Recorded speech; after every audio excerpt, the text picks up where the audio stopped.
Uh, Good evening, everybody. Nitin, I will certainly bring this to the attention of the management. Abhishek, firstly, the change in cadre deputation rules, as far as your specific syllabus is concerned, is not important.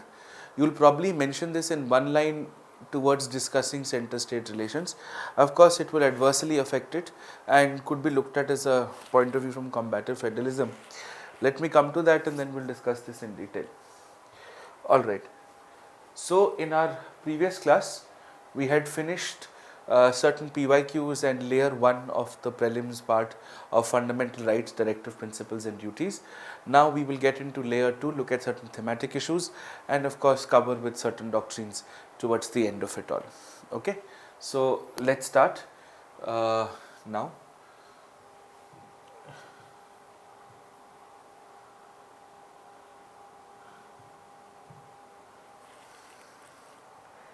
Alright, now as you know, this is part 3, fundamental rights, and as you are aware that we have already, okay,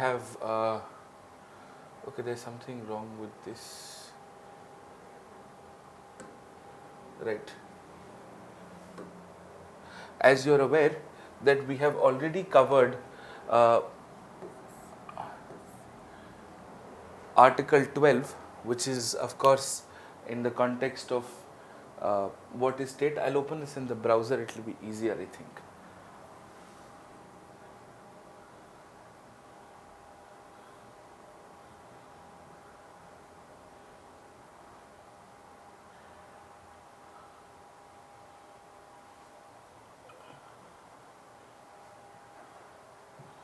Right. This is better.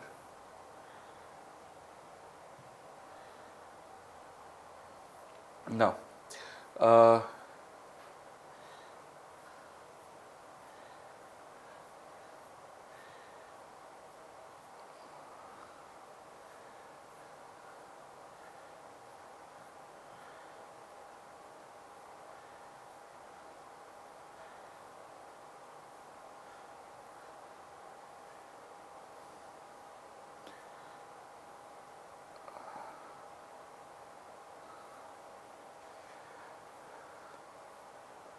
right.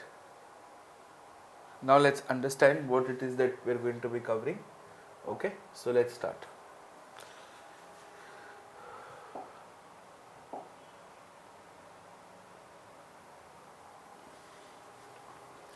Part 3, fundamental rights.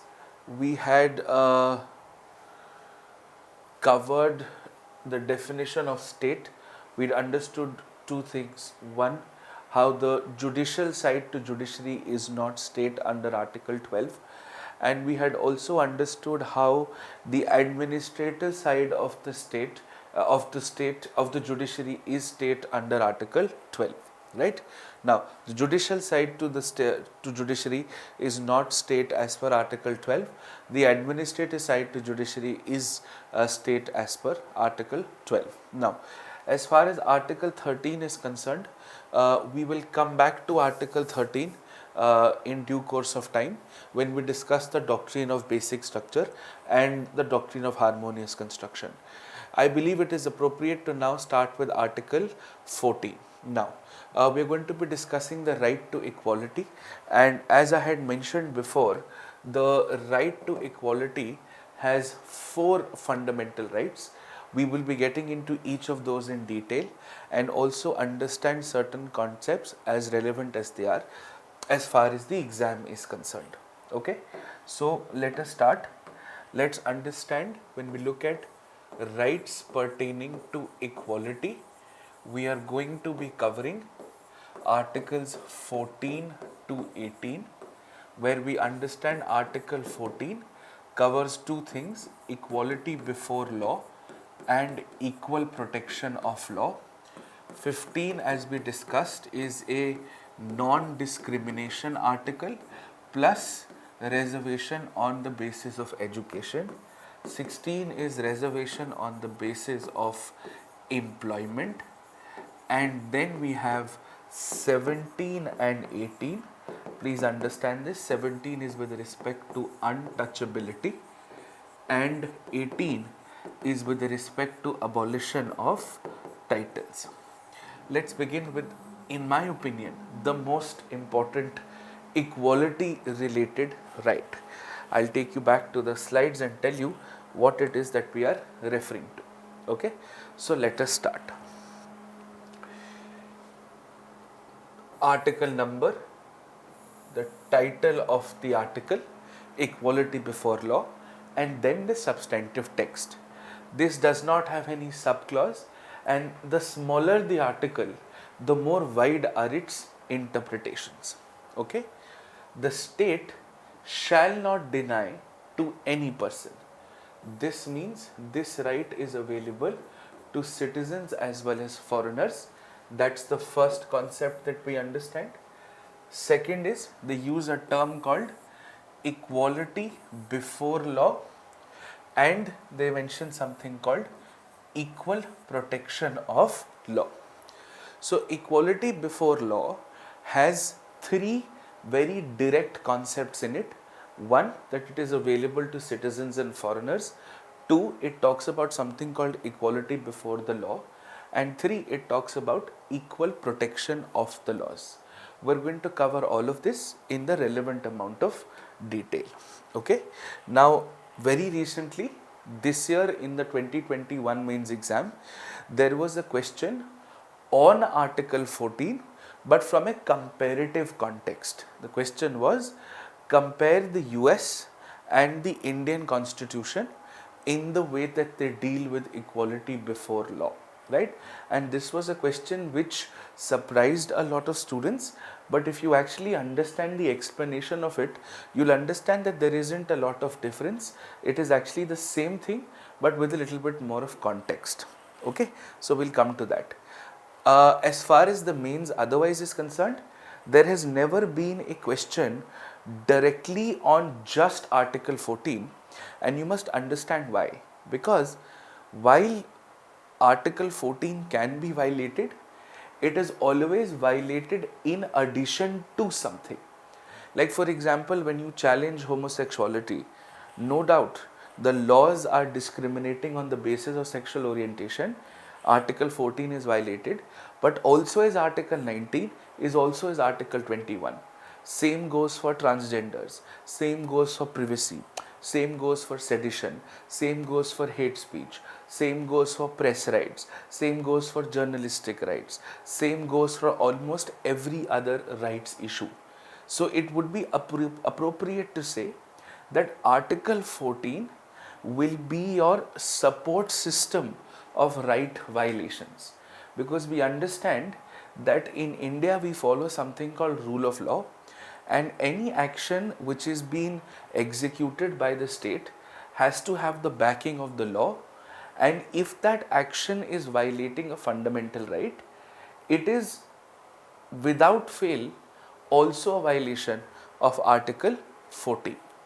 Okay, so now we understand this. So in the mains, there has never been a direct question on an issue arising out of Article 14, but the only question that was asked in 2021 was compare right to equality between the US and the Indian Constitution, and you will understand why this question was asked very soon. It was never just about the right to equality. Okay, so let us start.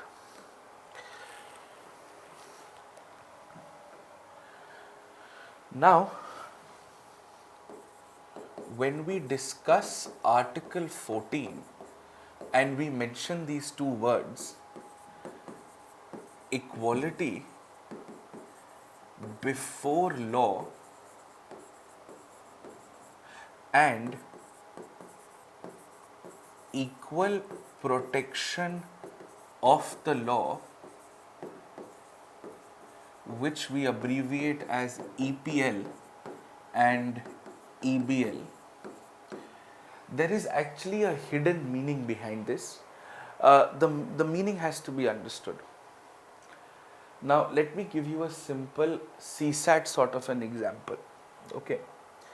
Now, if I write this statement before you, which says everyone is equal before God.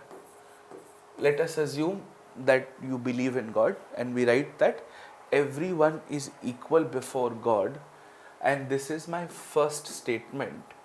Then my second statement, which I want to derive from the first statement, if I write that if everyone is equal before God, then I can write that God is superior to everyone.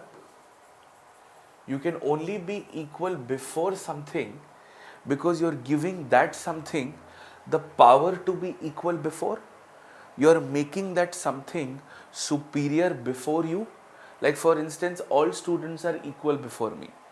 That means that as a teacher, I'm on a slightly higher pedestal than you. Otherwise, we have all forms of equality between us.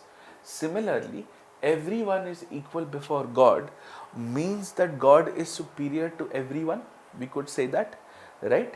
Now, this also means that there could be, we are all ruled by God, by God's will, by what God says is right or wrong. Now, very interestingly, if everyone is equal before God and God is superior to everyone, the one thing that we can't do, the one thing that we cannot execute is the fact that we cannot question the existence of God, and we cannot question the superiority of God in this specific scenario, right? In this specific scenario, we cannot question the superiority of God in this specific scenario. That would be a correct way to look at it. All I have to do is replace the word God with law, and one thing changes. If everyone is equal before the law, then law is superior to everyone. That means we should have the rule of law, and what we can do is question the supremacy of the law. We can question the legitimacy of the law. If all of us have to bow down before the law, then the law must be worth bowing down over, right? That is a simple and a very interesting analogy to make. That's exactly what equality before law starts, explains, and deals with. So understand this. The background to this, the foundation of this, is rule of law, which we had understood in our first foundational classes. For the rule of law to be fair, to be just, to be reasonable, for us to be ruled by law, the law has to be just, the law has to be fair, the law has to be reasonable. And for all of that to happen, we must be able to check the law, question the law. And for that, we have two specific ways to go about it, two specific terms. Before we make everybody equal before the law must be worth becoming equal before. That's the basic discussion. And for that, you have two very simple concepts. First, it's called procedure established by law. The first is called procedure established by law, and the second is called due process of law. Due process of law. Procedure established by law and due process of law. Okay. Now let's understand the meanings of both of these. It's important. A very simple way to understand the meanings between the both of this is to actually compare procedure established by law to an arranged marriage,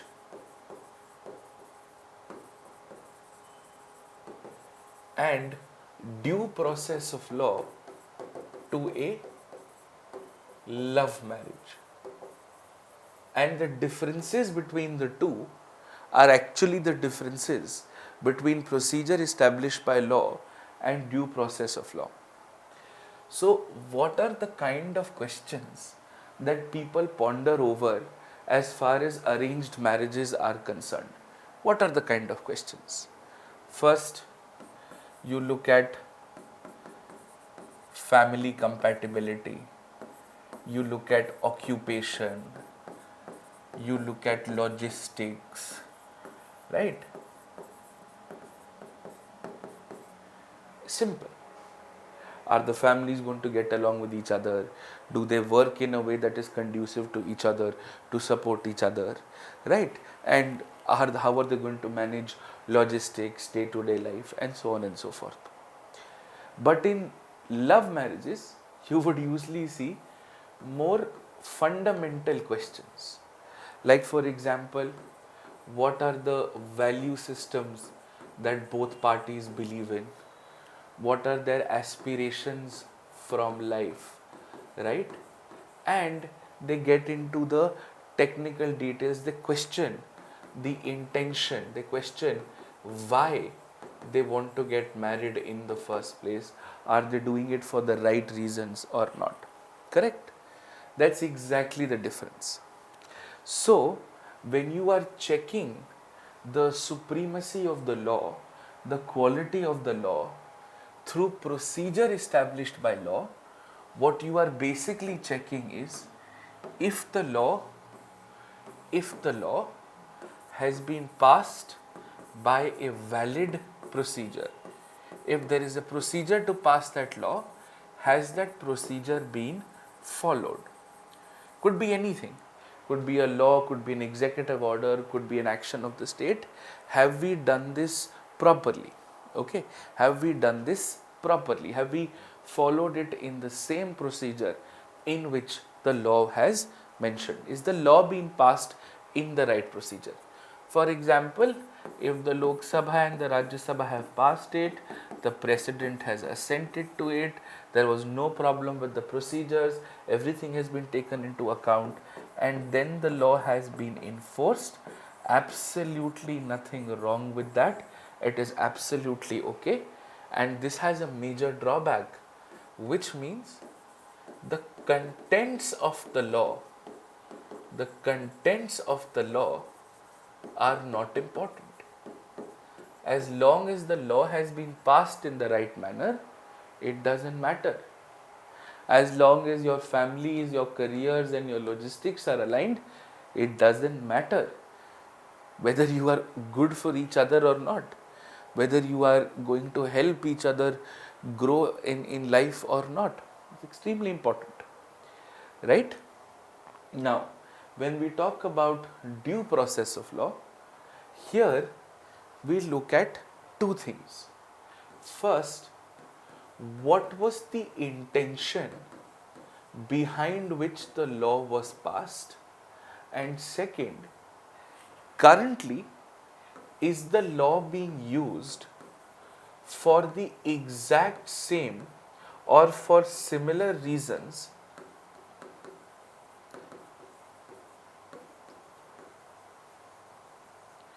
that it was passed?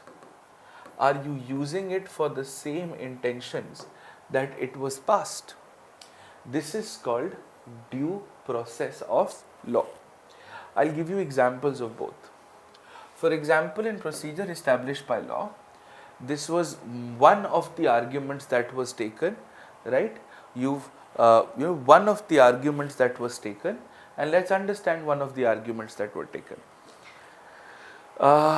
You would have heard of something called the National Judicial Appointments Commission, which was passed through the 99th Constitutional Amendment, which basically meant you had to change an article in the Constitution which mentioned collegium, and you had to replace collegium with that now Supreme Court and High Court judges are going to be appointed through a body called National Judicial Appointments Commission. Once you have done this, then you can pass the NJAC Act and give the details of this. It's like saying pass Article 21A first and then add Right to Education Act. Don't make Right to Education Act before you pass or before you insert Article 21A. That's what we are trying to understand. So what the incredibly intelligent makers of our laws did is that they, what they did was that they, in a hurry, passed NJAC first and then passed the 99th Amendment, which became one of the grounds for which the 99th Amendment was challenged. Of course, it was challenged on a lot of other grounds also, but this was also one of the grounds under which the 99th Amendment was challenged, right? There are several examples of due process of law. Like, for example, Section 66A of the IT Act. Okay. Now, Section 66A of the IT Act was originally inserted in the IT Act because you wanted the government to stop the spreading of online hate, to stop the spelling of Raksham, I don't need you to tell me and stop me and interrupt me in the middle of the class by explaining to me what joint and several liability is. I know what that is, and by the way, what UP government used against CA protesters was also a US principle called Heckler's veto, which was conceptualized by the US Supreme Court in the 60s and the 70s in the Louisiana and the Alabama case on racial segregation. So don't play law with me. I need to teach what is relevant for the exam, and don't get into unnecessary technical details. Don't try to flaunt your knowledge and confuse everybody around. It is a very bad habit, because true knowledge will only be justified through humility. Always remember this. The children who don't comment, who listen quietly, who understand, who don't add information unless asked, are always the finest students I will respect the most. Okay? Anyways, so let's continue. So, Section 66A of the IT Act was added primarily because you wanted to ensure that the government was using all possible ways and all possible means to control the spread of online hate. And Raksha, I'm slightly disappointed with you, right? But over a period of time, Section 66A of the IT Act started to being used in a manner where the government used the powers under Section 66A of the IT Act to arrest people who had an opinion against the government, and that was something which was an abuse of the original intention under which Section 66A of the IT Act was actually implemented in the first place. You wanted it as powers given to the government to arrest anybody who spreads online hate. What you ended up using it for was suppressing voices which disagreed against the government, which is why in the landmark Shreya Singhal case, the Supreme Court struck down this specific provision of the IT Act on generally the grounds of due process of law. Okay, so that is something you must understand. So these are the two basic differences. There are several examples. We'll keep coming back to these examples when we do rights issues parallelly. So there is procedure established by law, and then there is due process of law. Now let's understand. So due process of law means the law has been passed with the correct procedure, with the correct guidelines, with the correct mechanism. This is a very mechanical check, and this is more of a qualitative check. Here is the law being used for the right reasons why it was passed in the first place. Now, there are some fundamental differences. The differences are procedure established by law is of course, if you have to understand this in a context, it is explicitly in black and white written in the constitution under article 21. Article 21 says that the state shall not deny life and personal liberty to anyone except otherwise through a procedure established by law. And they've purposely mentioned procedure established by law in 21 because 21 is the most comprehensive and the most open-ended fundamental right. Whereas due process of law is something that we have integrated as a principle, as an idea, because of various Supreme Court judgments.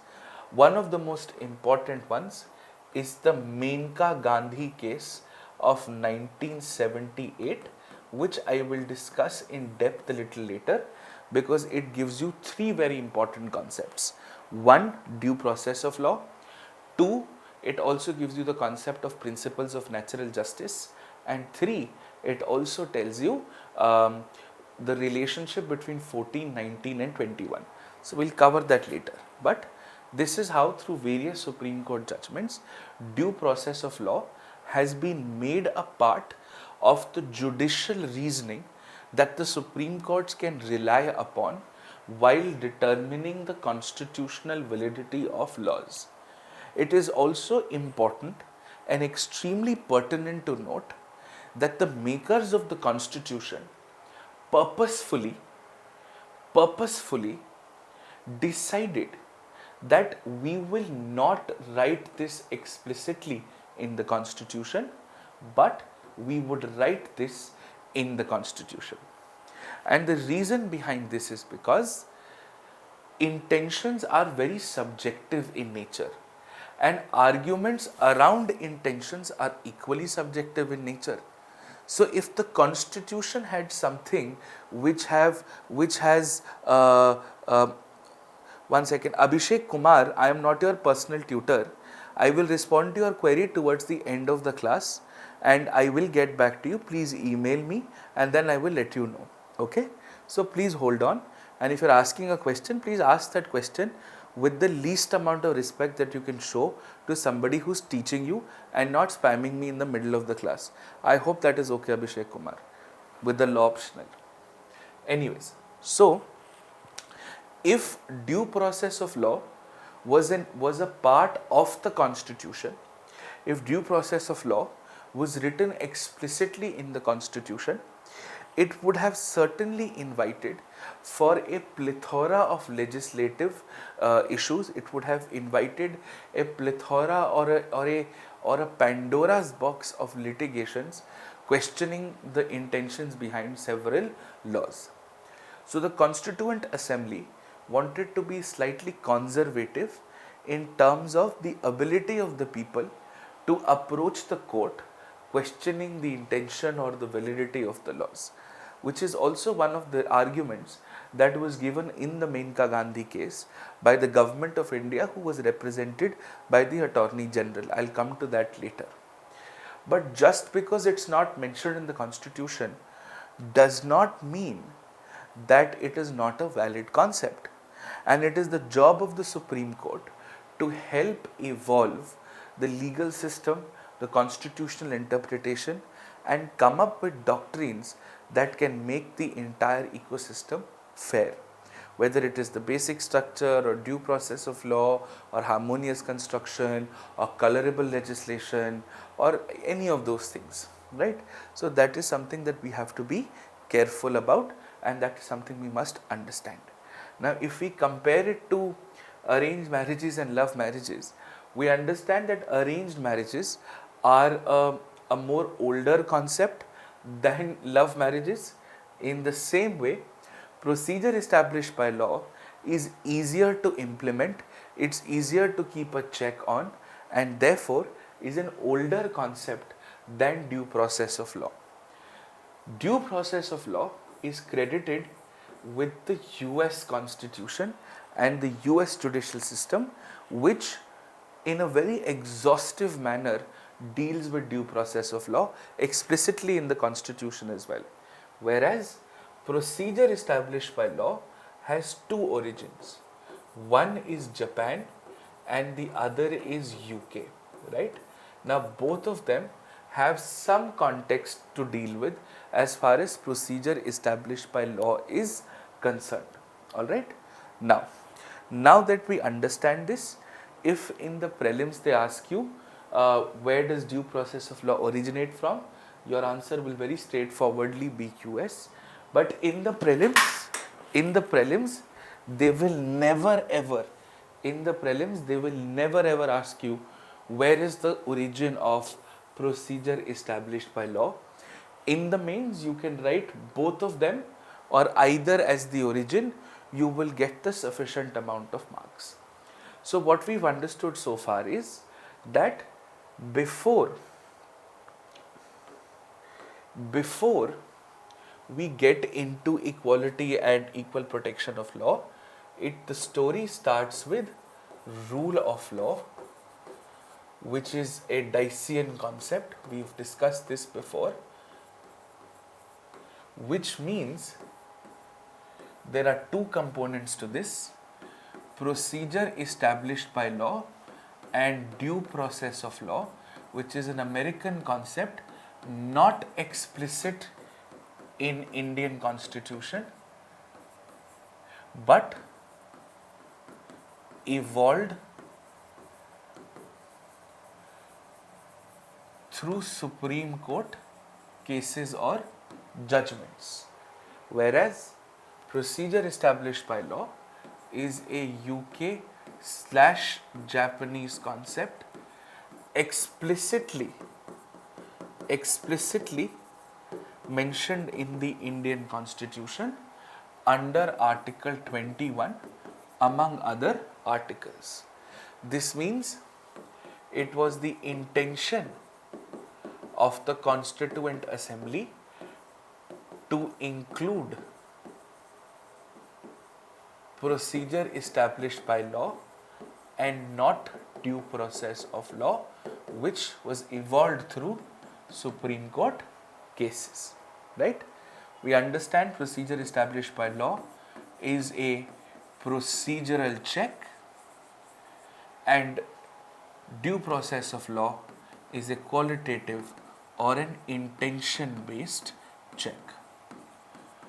Once the law is good on both of these counts,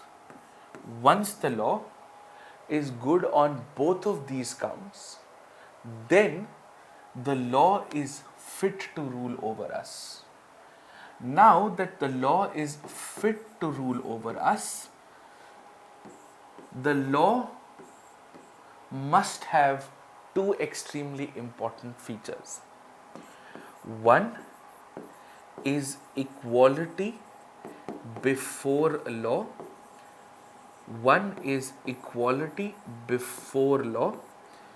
And the second is equal protection of the law.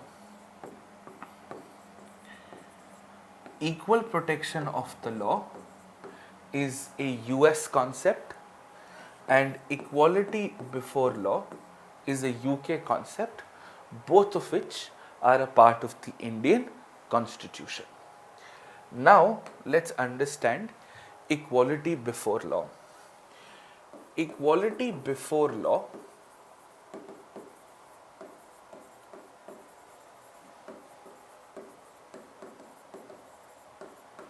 very simply means, and this is very interesting, very simply means everyone should be treated equally before a law or a court of law, right? But this simplistic statement has a lot of manifestations. This simplistic statement has a lot of interpretations and a lot of anecdotes which make it a little more complex. I'll first start with an analogy, a case study which is not particularly related to this, and you will understand this. This case study involves two specific instances. These two instances are one where an army officer, while on duty, performing a routine patrol in a sensitive area, encounters some terrorists and kills a civilian in crossfire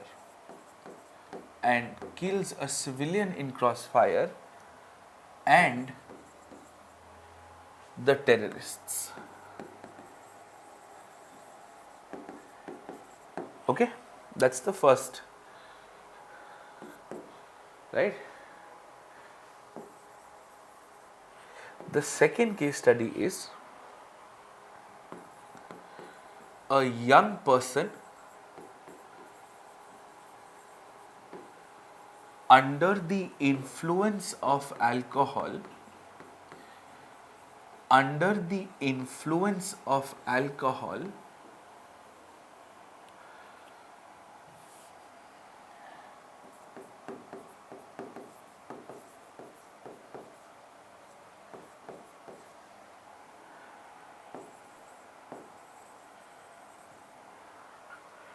is driving at a high speed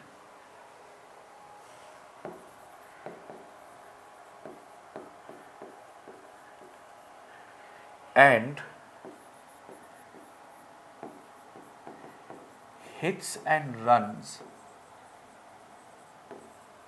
over a tea vendor and kills the person.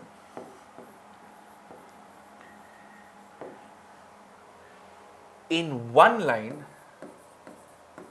and I'm going to give you 2 minutes to think about this.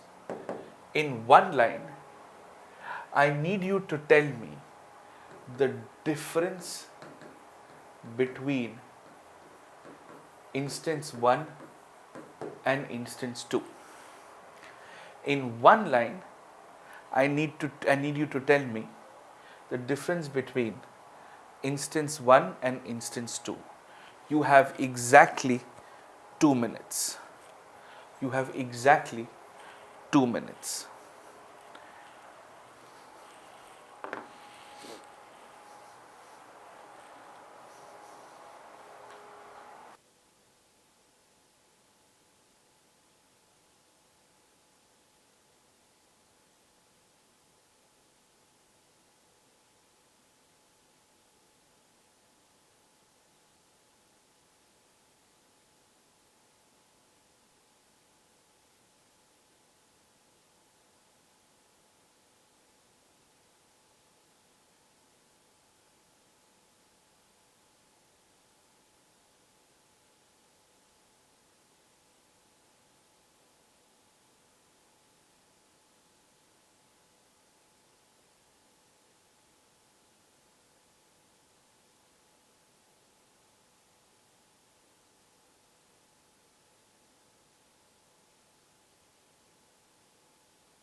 Okay.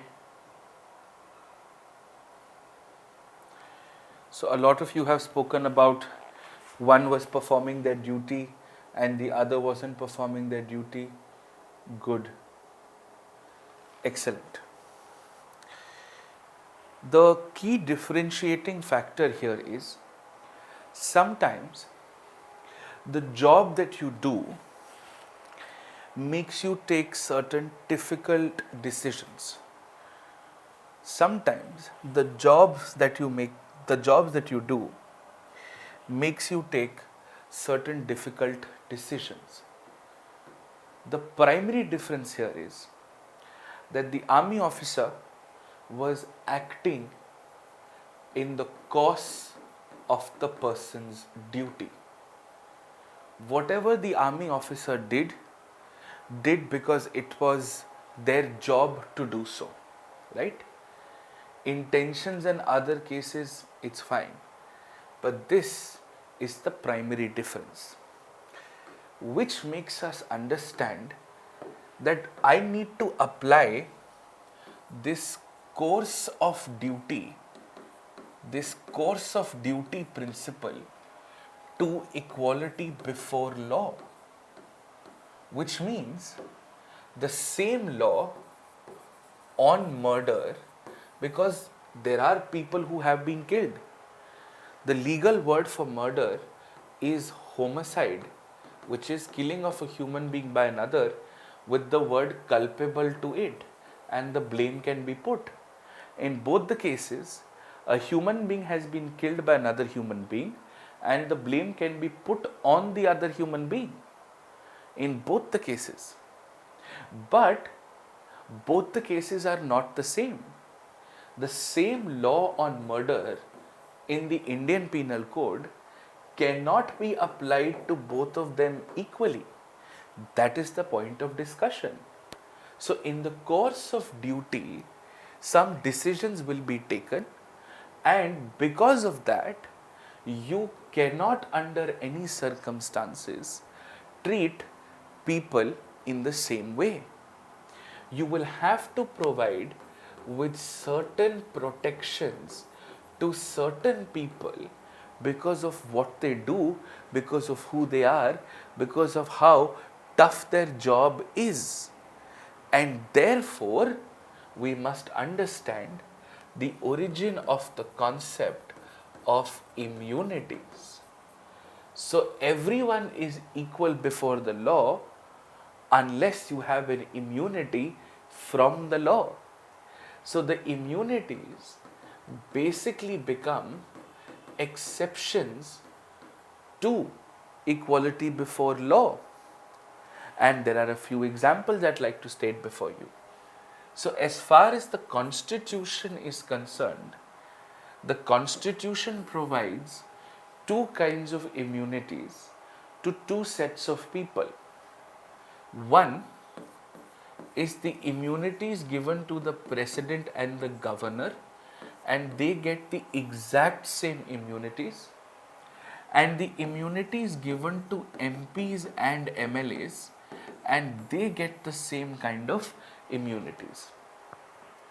Apart from the Constitution, you also have diplomatic immunities, which are extended to official representatives of the people. You also have, in a very limited capacity, certain military protections as well, because they are often also executed in the course of your job.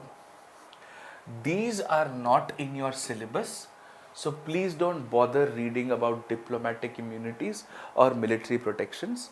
Diplomatic immunities actually run through an international convention that India has also ratified, and military protections are in other subsequent laws. But this is not in your syllabus, this is. So let me explain to you how the same things, if done by anybody else, would have been objectionable, but by these people wouldn't be. Now, we all understand that we all live a dual life. We all live a dual life, which means We have a personal side to ourselves and we have a professional side to ourselves. So, what we do in our personal capacity versus what we do in our official or professional capacity are two very different things. But you see, for somebody like me, what I do in a personal capacity and what I do in a professional capacity, both of these are somehow private in nature. I'm not a public official, right? But you guys, when you become civil servants, your professional life is your public life. The decisions that you're taking on behalf of the people, for the people, in the best interest of the people. That does not necessarily apply to me. The people of the country, through their taxations, don't pay my salaries. But the people of the country, through their taxes, pay your salaries. So you're a public office. So your responsibility would certainly be different from mine or from anybody else's. Similarly, in the case of the president and the governor, you have both of them acting in a professional capacity as the president and the governor, or in a public capacity, and also in a personal capacity. In a personal capacity, right? Now, let's understand this. What happens if you break a law? What happens if you break a law? You either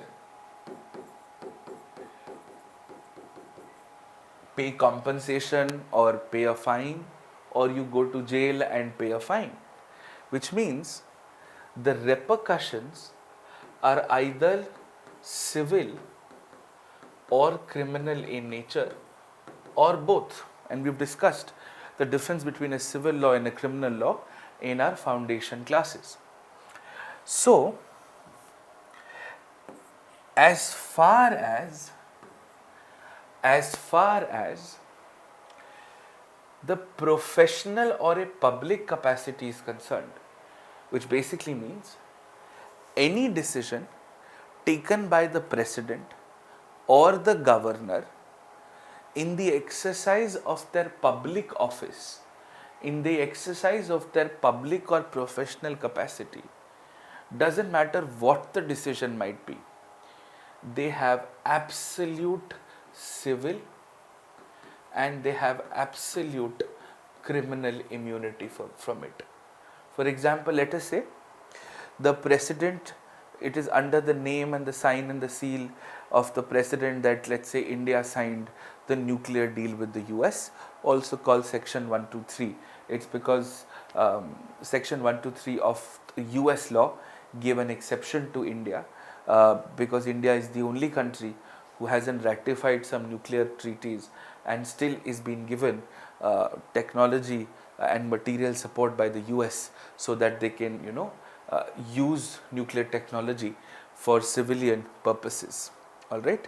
Now, very similarly, let us say that the deal gets signed between India and the US, and when the deal gets signed between India and the US, let us say India paid US a huge amount of money, and US is supposed to deliver the nuclear shipments to India in a stipulated amount of time.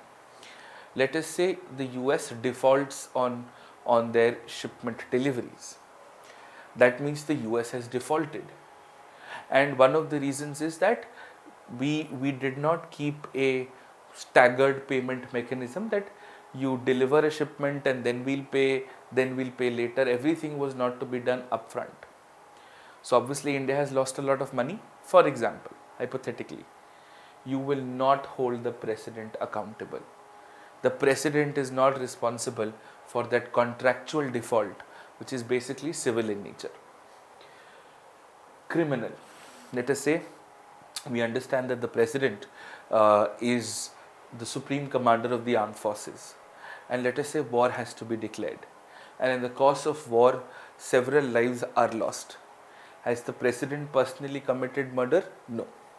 The president will have complete criminal immunity for any action that they or the governor take in their professional capacity. But let's say we talk about a personal capacity. So in the course of a personal capacity, what do we understand? We understand that, let us say, the president or the governor did not pay their credit card bills. Let's say the president or the governor did not pay their credit card bills. That is a credit default, and a credit default, you could initiate recovery proceedings, or let us say, a payment was to be made by them, they didn't pay their EMI or whatever, so some default had occurred.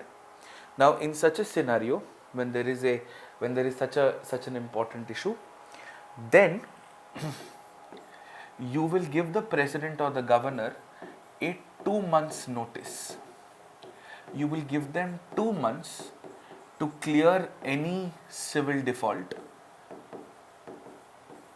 if there is, and only after 2 months can a case be filed against the president or the governor in a civil matter for something that they've done in their personal capacity.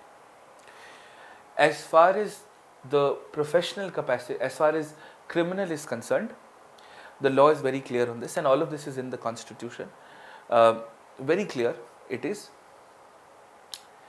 that they have criminal immunity until they hold office. Until they hold office. Now you must understand why. Why have they been, for example, the president hits and runs, or commits murder, or commits a crime. As long as you are the president of India, no criminal case will be filed against you. The second your presidentship tenure is done, then criminal action can be undertaken against you, and even if any time period limitations exist, or any statute of limitations exist, they will be waived against you. Basically meaning that there will be no time limit, because you are the president and you had certain immunities. So that is why we could not file the criminal case earlier. Now the reason why you have something like this is because, for a simple fact, so that fraudulent or malicious criminal complaints are not filed against the president or the governor, so that they are not distracted from doing their job, right?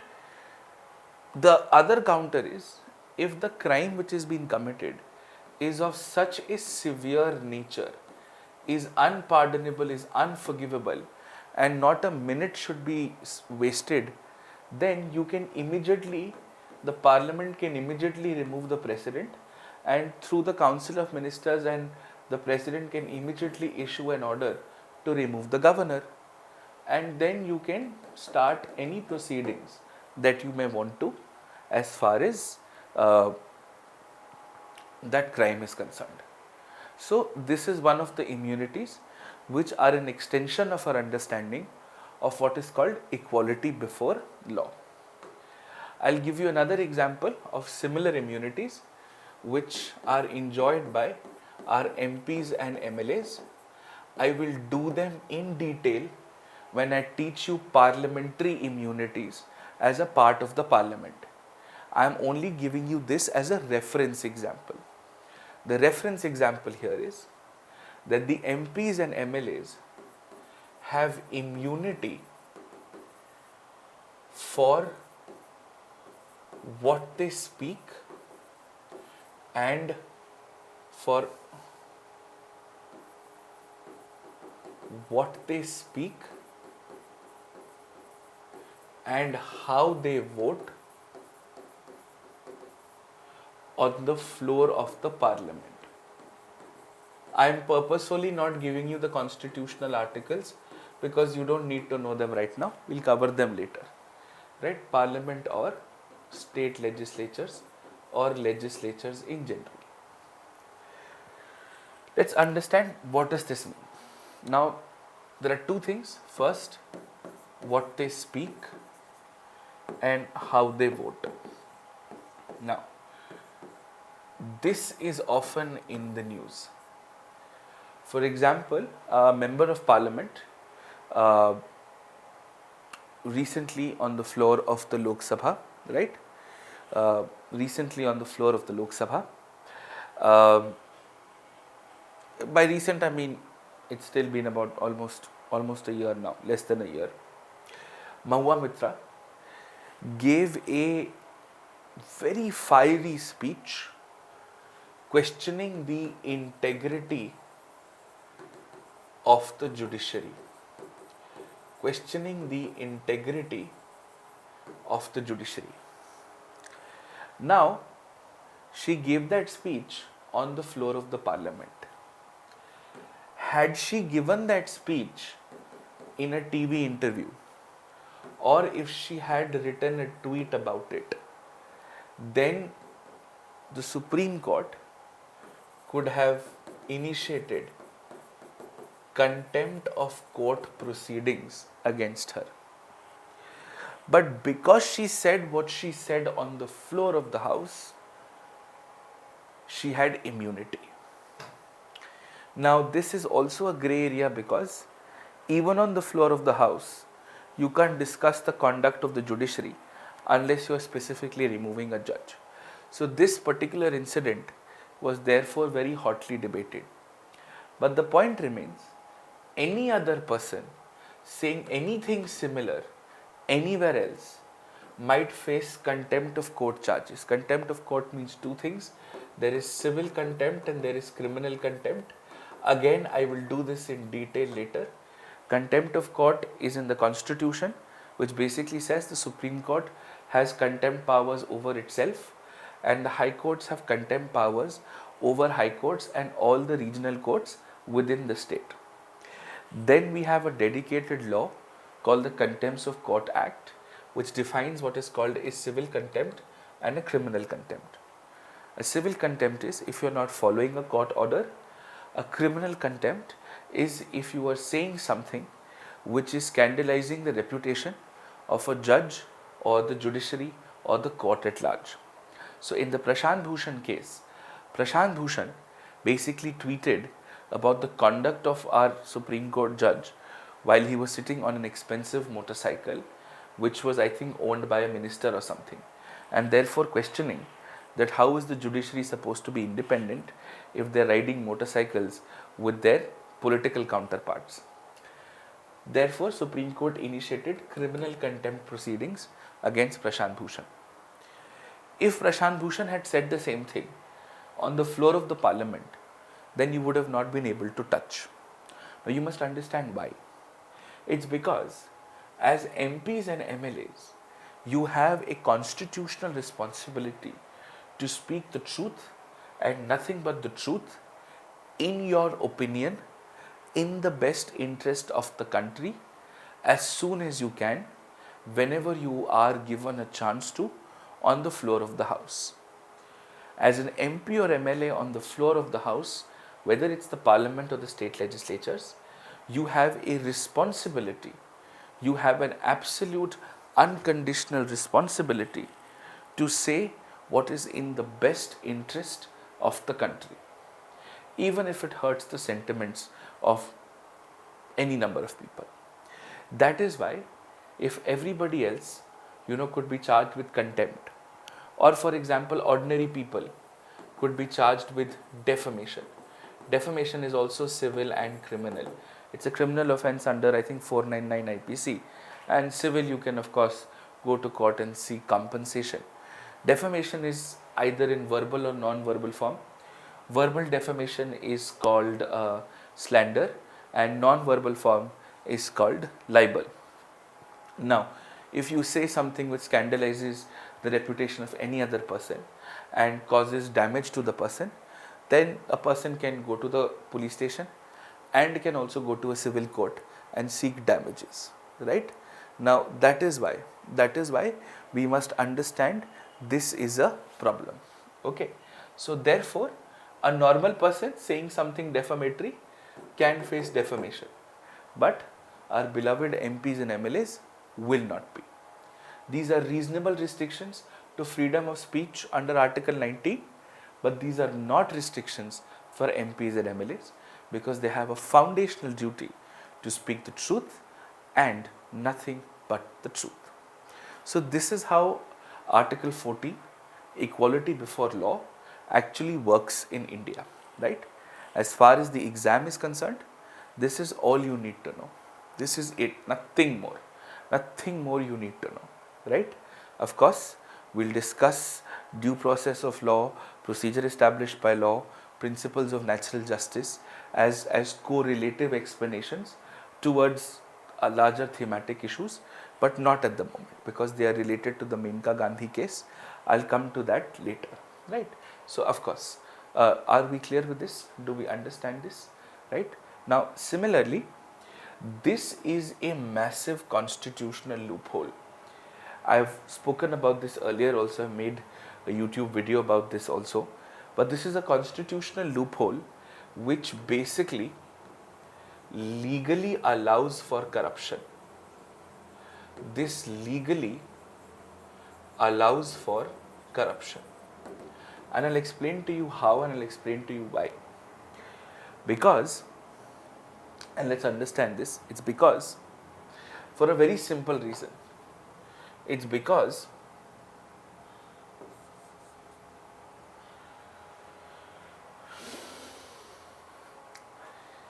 an MP or an MLA cannot be civilly or criminally charged for how they vote on the floor of the house. Under anti-defection, you can remove them, disqualify them, that is okay. But that's not a civil or a criminal punishment. That is not a civil or a criminal punishment, right? And very interestingly, there's a case going on.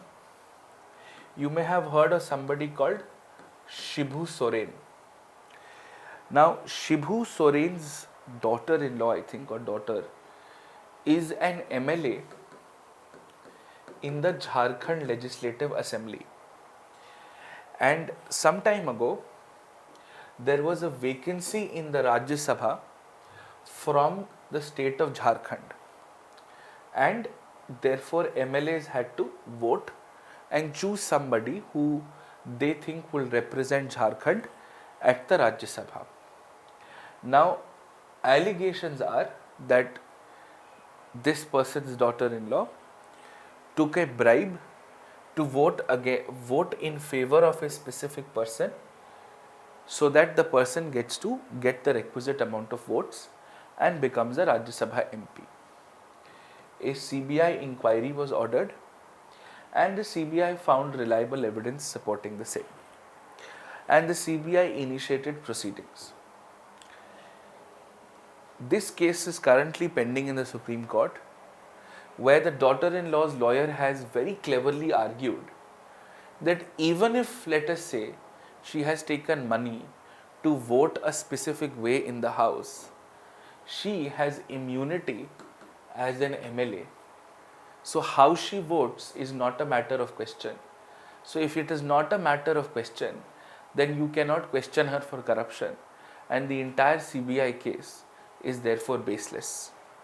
I'm expecting a very important Supreme Court judgment in 2022 on this issue, which is going to be a landmark moment in exceptions to parliamentary immunities. Let us see if and when that happens. If not, then of course we'll see when we'll see. But these are basic immunities that are given to people under equality before law. And that makes us understand what is equality before law. Okay? Several forms of immunities can be given. Militarily also you have UPSPA and things like that. Now comes the next part. The second term, which is equal protection of the law. Equal protection of the law. Now let us understand what this means here. Your guidebooks, your standard textbooks often refer to words like treat like people alike or treat similar people similarly. but this is actually a little more nuanced in its setup. Okay, chaliye, let's understand what is it that we are referring to, what is it that we are trying to understand. ठीक है, ध्यान से देखते हैं. A simple unrelated example is, let us say there are 100 students in this class, and let us say out of these 100 students, 20 students were unable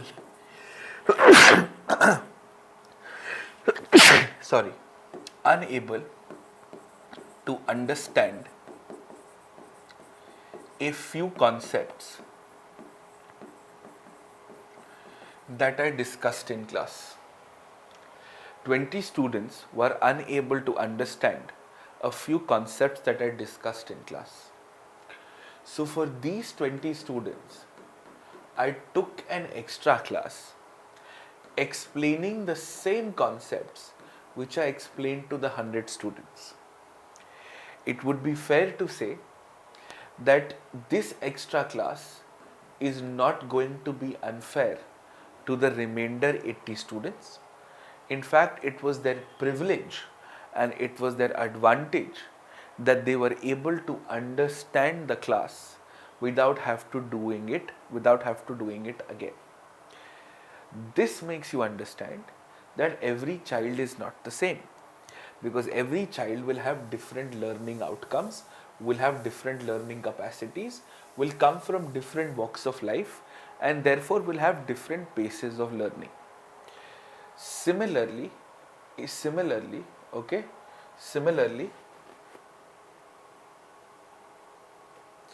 Chetram, you have no business commenting on how a person looks.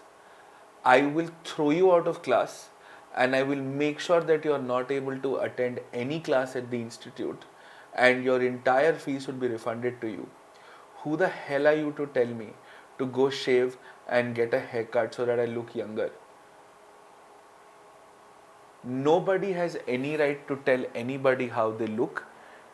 How they want to look is their personal choice. And what is very ironical, Chaitram, is that I'm discussing fundamental rights and you're questioning my fundamental right to decide how I want to look, if I want to even make that decision. Extremely, extremely pathetic of you. Anyways, so equal protection of the law, which means everybody has difficult circumstances and people should be treated in the same way for the circumstances that they come from. Right? That's the larger explanation. So let's understand this through a larger example. Let us say there is a JEE advanced exam, right? There is a JEE advanced exam. Now, there is a student A who has attended a fancy coaching in Kota. His or her parents are extremely well off and therefore are able to afford every comfort given to the student A, and the student A has attended an extremely prestigious school as well, which has given this student excellent conceptual clarity. Okay? Understood? Now there is a student B, and let's understand this. Now there is a student B who comes from a community where most people don't even attend school, and under the right to education program was able to finish most of their schooling at a government school with negligible teachers, and is also appearing for the same JEE advanced exam. Okay, all right.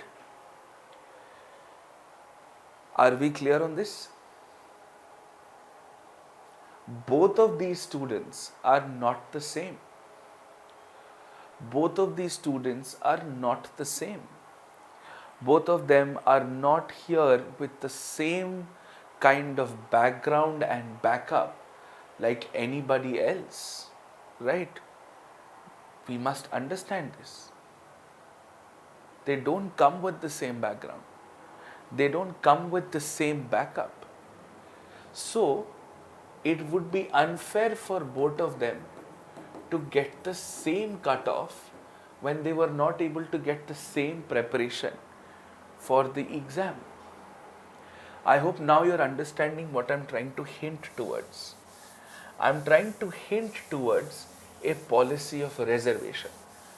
That policy of reservation, that policy of treating people from a specific set of circumstances in a specific way, right? Originates from equal protection of law, originates from equal protection of law, both a part of US and Indian constitutions, and this gives birth to affirmative action as a concept, where the state has to take certain additional measures to specifically uplift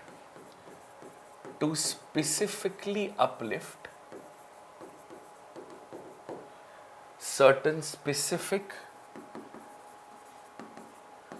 sections of society, certain specific sections of society. Okay? Yes. So one can say that the constitutional philosophy of reservation actually originates from Article 14. Article 14 tells you that you can reserve. 15 and 16 tells you how to reserve. So the foundation of reservation, as we would know it, actually comes from Article 14. Extremely important, right? And this is not just true for reservation. Any form of comparative difficulty. For example, you would have heard of something called special category states. It is unfair for states in the Northeast and the Himalayan region to share the same financial burden for schemes which are jointly to be operated. That is why, for schemes which are jointly funded by the center and the states, there are exceptions to the northeastern and the Himalayan states where 90% to 100% of the expenditure is borne by the states. 90% to 100% of the expenditure is borne by the states. Okay, so special category states is actually an example or a correlation of equal protection of law, but because fundamental rights are specifically about people, so reservation becomes your most likely outcome, right? So this is what it is. This is what Article 14 is. This is what Article 14 deals with. Okay. Now you can take a 5-minute break, consolidate your understanding of Article 14, then we will start with Article 15. And I'll actually do this 15 and 16 together. It's actually very easy and it's very simple to be done. Chaliye.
Class will be ended at 8:50.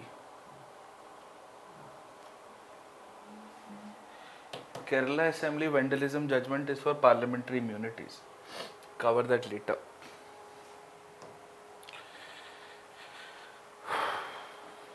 All right.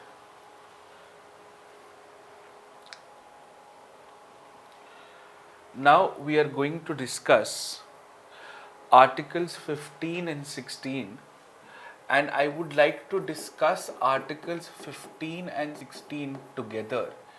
Now please understand why. Because Article 15 and 16 collectively cover two things. First, non-discrimination, and second, reservation for education, and this is higher education. Please understand, school education, that reservation comes under Article 21A. The grounds for school education reservation are completely different for higher education and government employment. Okay, these are basically the things that Article 15 and 16 explain or tell us what they are about. Okay, so let us start and we'll keep coming back here. All right, now let's look at Article 15 and the prohibition points. Article 15, your title is Prohibition of Discrimination on Grounds of Religion, Race, Caste, Sex or Place of Birth. An easy way to remember this is C, R, R, S and P. Crisp. You can rearrange the order, that's fine. But religion, race, caste, sex or place of birth. Every word has a specific meaning. Now let's start. Article 15 clause 1 says, the state shall not discriminate against any citizen, which means this is a right available only and only to citizens on grounds only of, now remember this is the second point, only of religion, race, caste, sex, place of birth and any of them or any of them. Now what is this supposed to mean? I'll tell you what this is supposed to mean.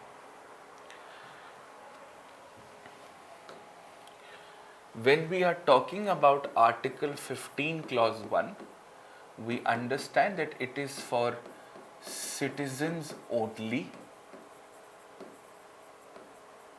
and the grounds that are mentioned are C, R, R, S, P. You can change the order, that's okay. Caste, religion, race, sex or place of birth. Now there are two words that are mentioned. First, the word called only and the second word is called any of them. What do both of these words mean?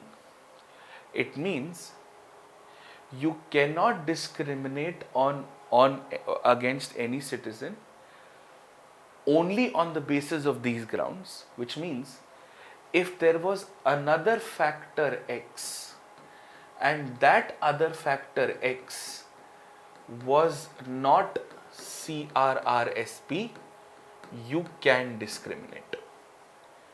So you can't discriminate only on this. So you can't discriminate on C, R, R, S, P. This is not allowed. And C plus R plus R plus S plus P, any combination is not allowed. What is allowed is C plus X, R plus X, R plus X, S plus X, P plus X, as long as X, as I said, is not CRRSP. Okay? This is what is basically meant by Article 15 Clause 1 here. Okay? Now, we'll discuss the rest of the matters here. Alright? So, this is how it works. Now,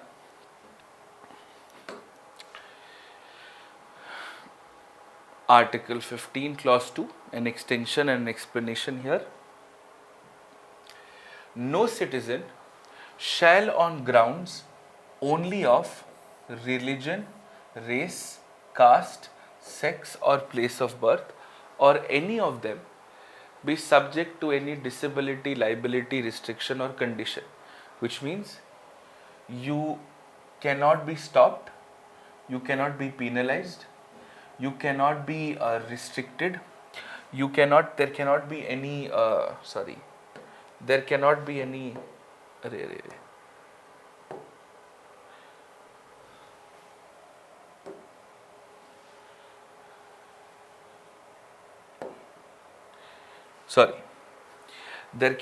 any terms and conditions to these matters with respect to what? I'll just tell you what this is.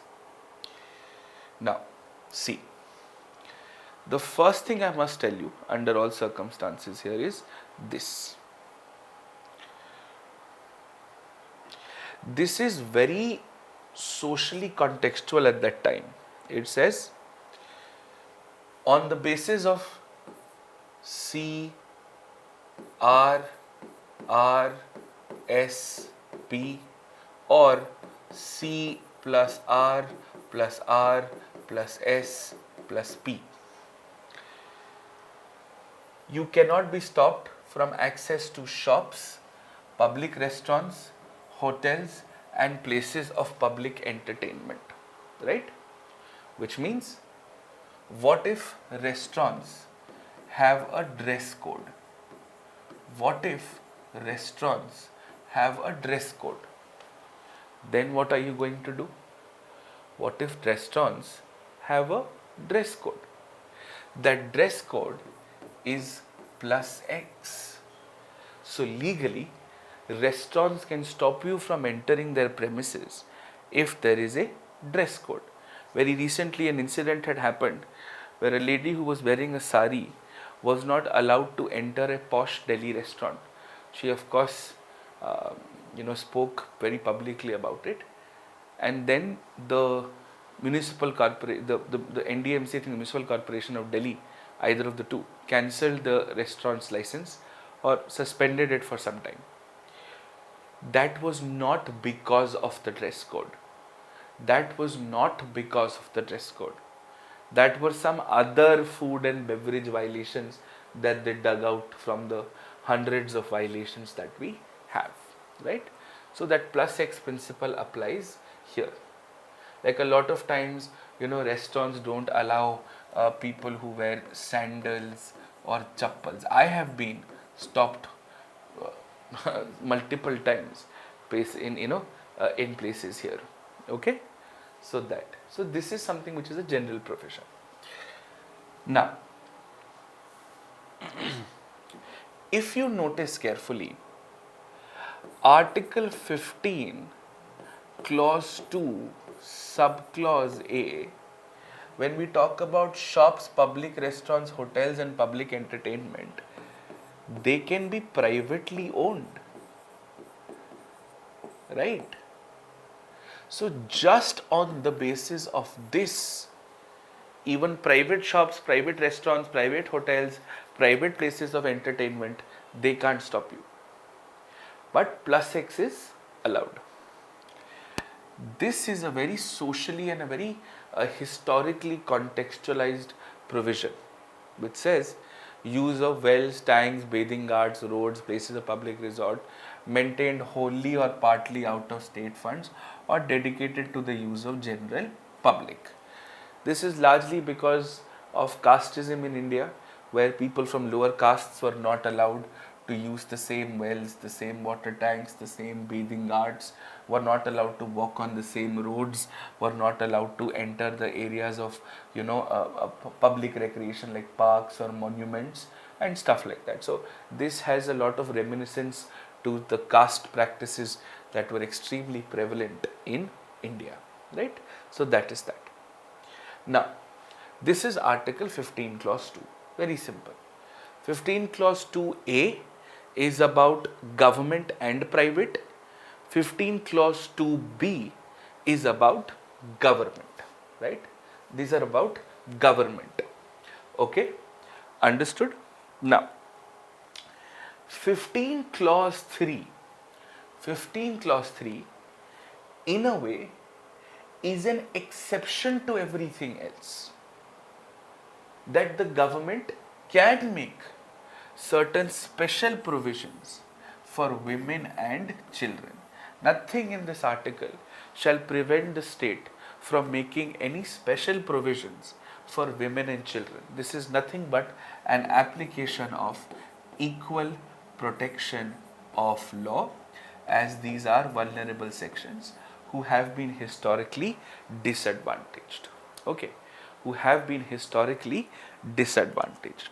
So, Article 15 Clause 1 and 15 Clause 2 are manifestations of equality before law.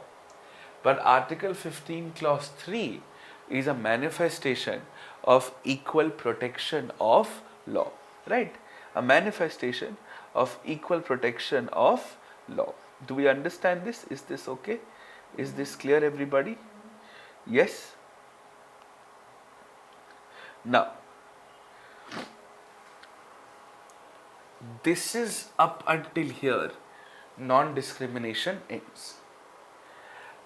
Article 15 Clause 3 is the bridge between non-discrimination and affirmative action. That you will not discriminate against anybody, but for people who really need it, you should positively discriminate. You should positively discriminate.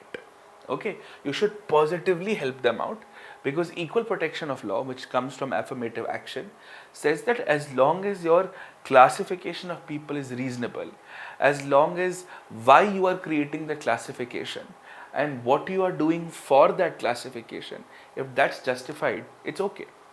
Like, for example, it is reasonable to say that people from lower castes in India have been historically prevented from equality in society.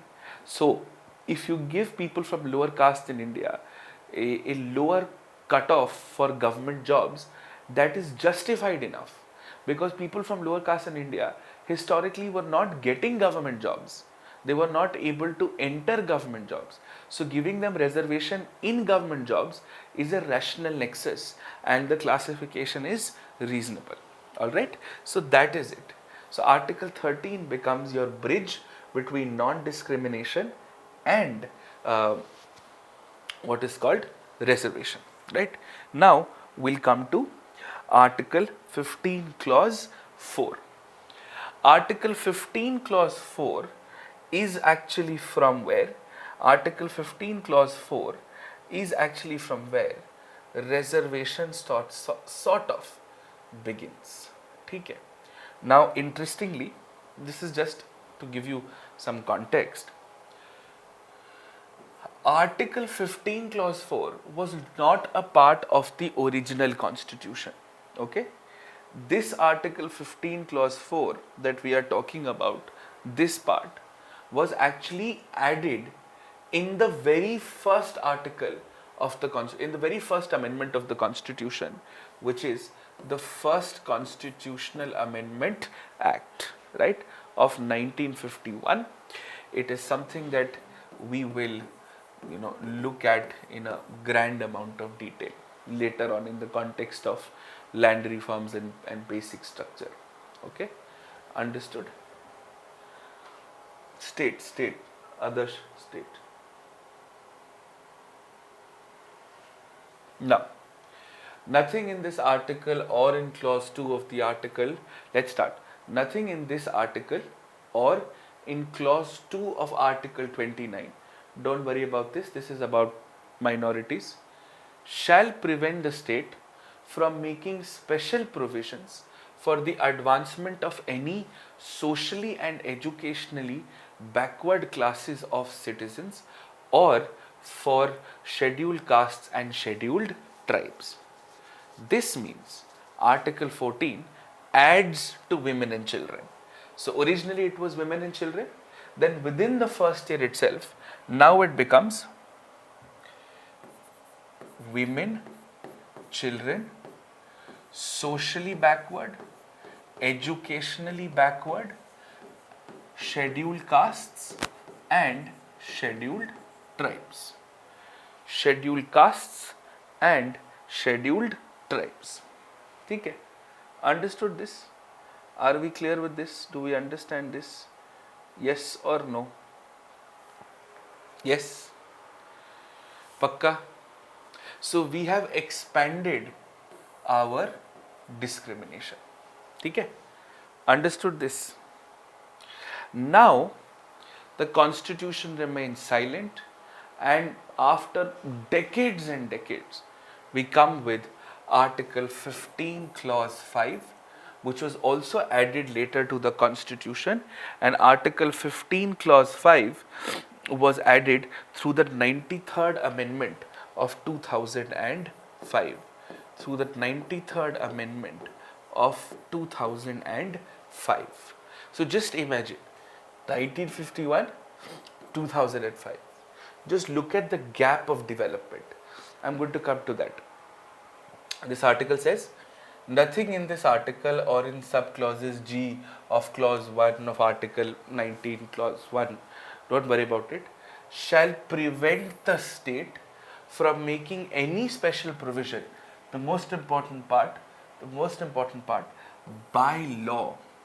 This has to be done by law for the advancement of any socially and educationally backward classes of citizens or scheduled castes or scheduled tribes, insofar as such provisions relate to their admissions to educational institutions, including private educational institutions, whether aided or unaided by the state, other than minority institutions in clause 1 of article 30.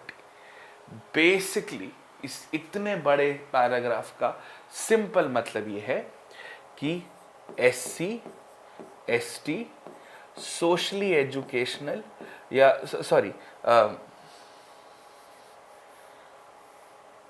Educationally backward, socially backward classes के लिए हम education में reservation दे सकते हैं, right. This is through the 93rd constitutional amendment 2005. इससे पहले we've already had the 86th constitutional amendment of 2002, which has added the right to education, which gives you reservation through the Right to Education Act by law for school education. तो यहाँ क्या बचा? Higher education. It basically says you can make a law giving reservation in government and private educational institutions except minority educational institutions. Minority educational institutions में reservation नहीं लगेगा, convent में नहीं लगता, मदरसा में नहीं लगता, right? That's the basic explanation. The government and private educational institutions, reservation can be applied to both except minority institutions on grounds of SC, ST and socially and educationally backward classes. We call them as OBCs, other backward classes. ठीक है? Understood this? Are we clear on this? कितना simple है कि SC, ST, OBC के लिए हम private school, private college, government college में reservation देंगे, बस. एंड इस पे supreme court will add a judgment, Indira Sawhney, that reservation will not be more than 50%. Bas. This reservation will not be more than 50%. Bas. It's that simple. Nothing else. And you cannot apply reservation to minority institutions even if they're funded by the government. That is it. Simple as that. Right? This is Article 15, Clause 5. Then Article 15, Clause 6 was added. Article 15, Clause 6. Okay? I'll just come to this in a minute. ये देखो, इतना ताम झाम लिखा है, बहुत simple है यार. Article 15, Clause 6, added through the 103rd Constitutional Amendment of 2019, and your antennas would have shot up. This means EWS. Exactly the same things. It means nothing in this article or anything except 19 and 29, isko bhul jao, will prevent the state from making any special provision for the advancement of any economically weaker sections of citizens other than the classes mentioned in 4 and 5, which means SC, ST, OBC, इसके अलावा EWS. बात खत्म. Any special provision for the advancement of any economically weaker section other than the classes mentioned in 4 and 5, insofar as such provisions relate to their admission into same drama educational institutions, including private educational institutions, whether aided or unaided, other than those mentioned as minority, in which case this reservation should be in addition to the existing reservation and subject to a maximum of 10%. Subject to be a maximum of 10%. Bas. Are we clear in this? Understood? Right? Bas. Itna hi hai. And what is EWS and what is not EWS? This will be notified by the government from time to time. If I remember correctly, they've already given an explanation to this. नीचे ना इसका constitution में उन्होंने explanation लिखा है. ठीक है, देखो 103rd और ये सब, ये देखो. For the purpose of this article and article 16 पहले लिख दिया, EWS shall be in such a way may be notified by the state from time to time on the basis of family income and other indicators. बस. कहाँ reservation complicated है भाई? कहाँ reservation complicated है? This simply means what now? This means as far as education reservation is concerned, we've got two kinds, school and we've got college. School education is governed under Article 21A plus Right to Education Act. Article 21A was the 86th Constitutional Amendment 2002, and RTE has 25% reservation on the basis of EWS. इसका अपना अलग definition है, इसकी अलग कहानी है. College, government and private, and this EWS is for private, by the way. Government and private, it will not apply to minority educational institutions. Here you will have SC, ST, OBC. इसमें हमने OBC में non creamy layer add करा है, and you have EWS. This reservation is not supposed to be more than 50%, and this is about 10%. बस. इसमें कहाँ दिक्कत है? कुछ नहीं. बस यही रिजर्वेशन है. ये 50% क्यों? Because of the Indra Sawhney judgment, which is why EWS has been challenged in the Supreme Court कि भाई आपने ये तो निकाल दिया. So this means general will now get 40%. Okay, general will now get 40%. Horizontal and vertical reservation apply to employment वो मैं आपको बाद में बताऊंगा. I'll put all of this together in a big table for you and show you tomorrow. पर इतना ही तो आसान है 15. इसमें क्या टेंशन है? इतना ही तो है बस. कौन पूछ रहा है एग्जाम में इससे ज्यादा? कोई नहीं. In addition to existing is this: SC, ST, OBC is 50%. EWS is in addition to this 10%. Okay, understood?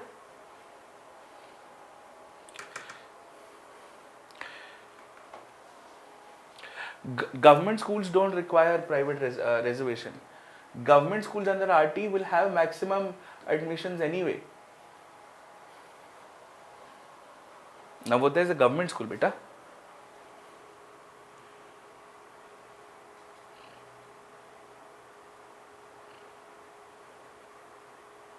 Of course, creamy and non-creamy layer I will explain after employment reservation. Okay? They have added an economic component here. This is purely economic. This is social, economic and educational, and this is primarily social and educational. The grounds on which this is decided. I'll cover this, don't worry. Okay?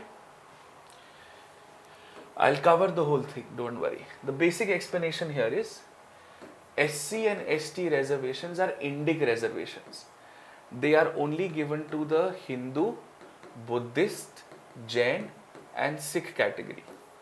OBC reservation is for all religions, and EWS is also of course for all religions. Technically, religion is never a criteria for reservation. It is social and educational backwardness. SC, ST is social and educational backwardness. This is social, educational and economic. This is purely economic, right? SC, ST lists are maintained nationally by the center. OBC, you have separate lists for center and separate lists for states. EWS, for that specific, you will have your criteria. We'll cover this, right?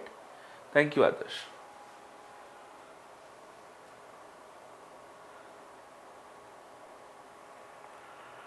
Okay?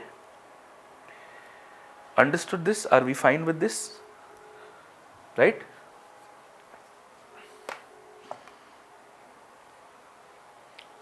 Yeah. So this is how it is. 15 clause 1 is that simple. Okay?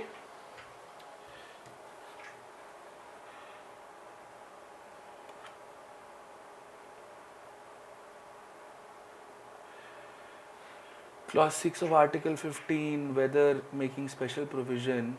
If no, then how far the jump from